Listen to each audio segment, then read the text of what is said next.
এখন আর মার্কেটে ছুটতে হবে না। 1 কাপ আটার সাথে 2 চামচ সুজি মিশিয়ে খাস্তা সুপার টেস্টি এই বিস্কুটগুলো খুব সহজে এভাবে বাড়িতেই বানিয়ে নিন। হালকা খিদে পেলে কিংবা চায়ের সাথে খেতে দারুণ লাগবে। আর এগুলো একবার বানিয়ে স্টোর করে রাখতেও পারবেন অনেক দিন ধরে। আর সেজন্য প্রথমেই আমি এখানে একটা মিক্সিং জার নিয়ে নিয়েছি, আর এর মধ্যে নিয়ে নিচ্ছি 1/2 কাপ পরিমাণ চিনি। এই চিনির সাথে আমি দিয়ে দেবো 2 চামচ পরিমাণ সুজি।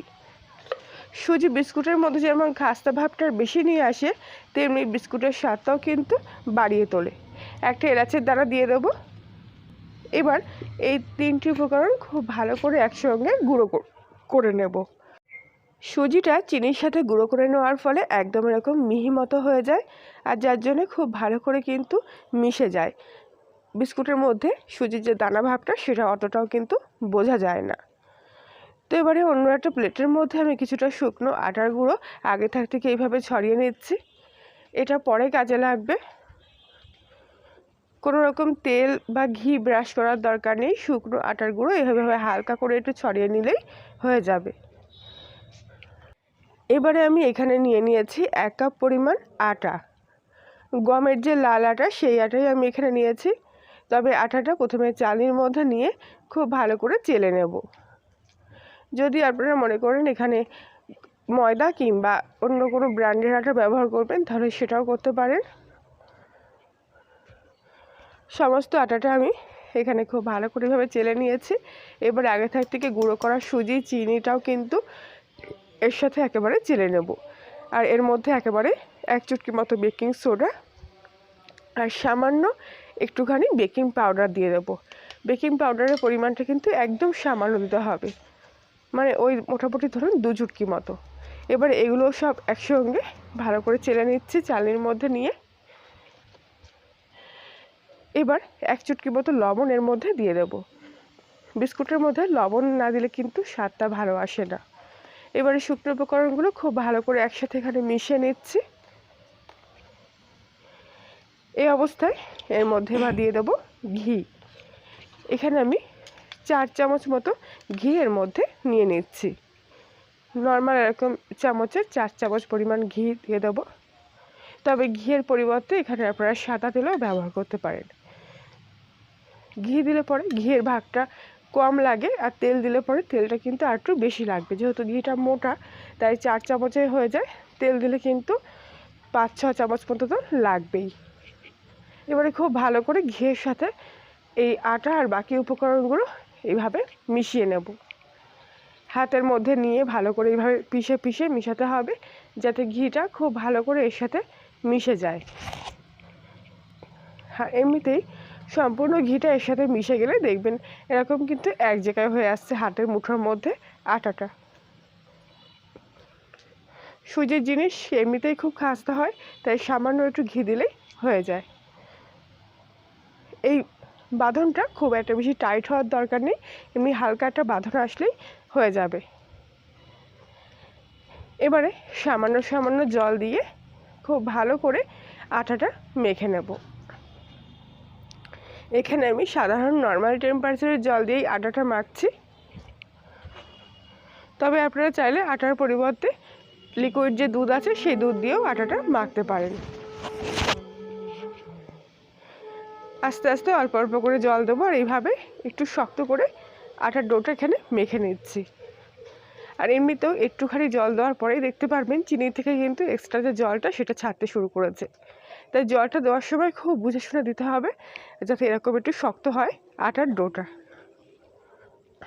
এবারে এই আটার ডোটা একটা চাকির মধ্যে নিয়ে নিচ্ছি, নিয়ে হাত দিয়ে এরকম একটু চ্যাপটা মতো করে 4 সাইড থেকে চেপে একটা চৌকো শেপ মতো করে নিয়ে আসছি।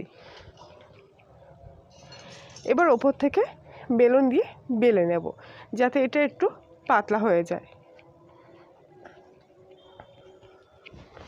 এরকম সুন্দর করে চৌকো শেপে দিয়ে নিলে পরে এটা দেখতেও খুব সুন্দর লাগে, আর বেশি একটা বেলার সময় কাটুনি করতে হয় না, শুধু একবার লম্বালম্বিভাবে বেললেই হয়ে যাবে। প্রথমবারই বেশি চাপ দিয়ে বেলবেন না, আস্তে আস্তে হালকা করে চাপ দিয়ে বেলে এই আটার ডোটাকে একটু লম্বা মতো করে বেলে নিতে হবে। আর 4 সাইড থেকে আবারও একটু এরকমভাবে চৌকো শেপ দিয়ে নিচ্ছি। আর দেখুন এবার কিন্তু এটা পুরোপুরি এরকম লম্বা হয়ে গেছে আর দেখতে চৌকো মতনও হয়ে গেছে। এইভাবে করলে আপনারা 4 সাইড থেকে কেটে বাদ দিতে হবে না, যেরকমভাবে আছে সেরকমভাবেই বিস্কুটগুলো তৈরি করে নিতে পারবেন। এবার আমি এখানে কিছুটা লিকুইড দুধ নিয়েছি আর দুধের ঘনত্ব যেন একটু গাঢ় হয়। এই অবস্থায় দুধের প্রলেপটা আমি এই আটার লেচির ওপর থেকে এইভাবে দিয়ে দিচ্ছি। খুব ভালো করে এইভাবে ব্রাশ করে নেব, যতটা প্রয়োজন ততটুকু।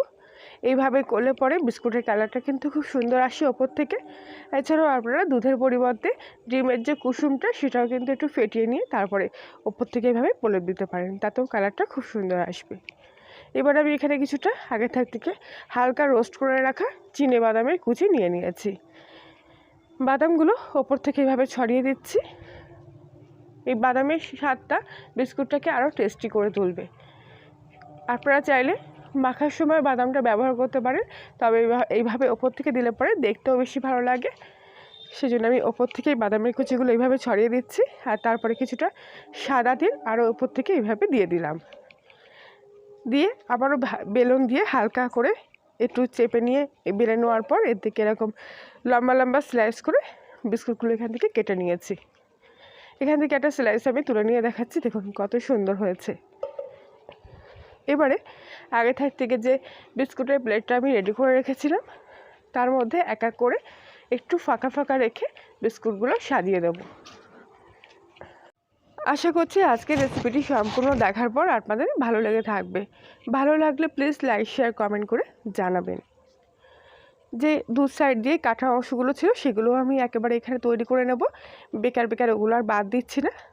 এবারে একটা কড়াই বসিয়ে দিয়েছি আর কড়াইটা প্রথম অবস্থায় ঢাকা দিয়ে গ্যাসটা পুরো হাই ফ্লেমে রেখে ভালো করে গরম করে নেব।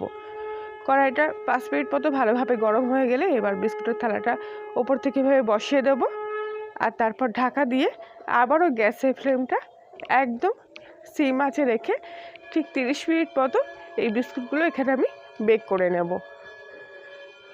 30 মিনিট পর এবার আমি ঢাকনাটা খুলছি আর দেখুন কত সুন্দর এগুলো তৈরি হয়ে গেছে। একটু সময় লাগবে, যেহেতু এগুলো একটু মোটা সাইজের বিস্কুট, তাই মিথ্যা কথা বলবো না, 30 মিনিটের মধ্যেই কিন্তু এগুলো হয়ে যাবে। আপনারা অবশ্যই বাড়িতে ট্রাই করে দেখতে, তাহলে পুরোপুরি কনফার্ম হয়ে যাবেন। তো এগুলো তৈরি হয়ে যাওয়ার পর এবার আমি কড়াই থেকে বিস্কুটের প্লেটটা এখানে নামিয়ে নিচ্ছি আর কিছুক্ষণ এগুলোকে পুরোপুরি ঠান্ডা হতে দেবো। যতক্ষণ না ঠান্ডা হবে ততক্ষণগুলো এগুলো তোলার চেষ্টা করবেন না। ঠান্ডা হয়ে গেলে দেখবেন এই আপনি কিন্তু এগুলো প্লেট থেকে উঠে আসছে। 2-1টা বিস্কুট জয়েন্ট হয়ে গিয়েছিলো, আমি সেগুলো ছাড়িয়ে নিলাম এইভাবে আর দেখুন কত সুন্দর হয়েছে। উল্টো সাইডটাও কিন্তু একদম দোকানের মতনই হয়েছে। রোজকার মতো আবারও বলছি, আপনি যদি কলিয়ার রান্নাঘরে নতুন সদস্য হয়ে থাকেন তাহলে প্লিজ চ্যানেলটিতে একটু সাবস্ক্রাইব করে দেবেন আর পাশের বেল আইকনটি প্রেস করবেন নতুন কোনো ভিডিওর আপডেট পাওয়ার জন্য। এই বাদাম বিস্কুটগুলো খেতে কিন্তু দারুণ টেস্টি হয়। একটা খেলে স্বাদ ভুলতে পারবেন না, মনে হবে আরও কয়েকটা খেয়ে নেই। আর গরম গরম তো এগুলো আরও খেতে ভালো লাগে, চায়ের সাথে কিংবা হালকা খিদে পেলে এগুলো সংরক্ষণ করে রেখে দিয়েও রোজ খেতে পারবেন। তাহলে বন্ধুরা আজকের মতো এই পর্যন্তই, আবার দেখা হচ্ছে অন্য একদিন। সবাই ভালো থাকবেন।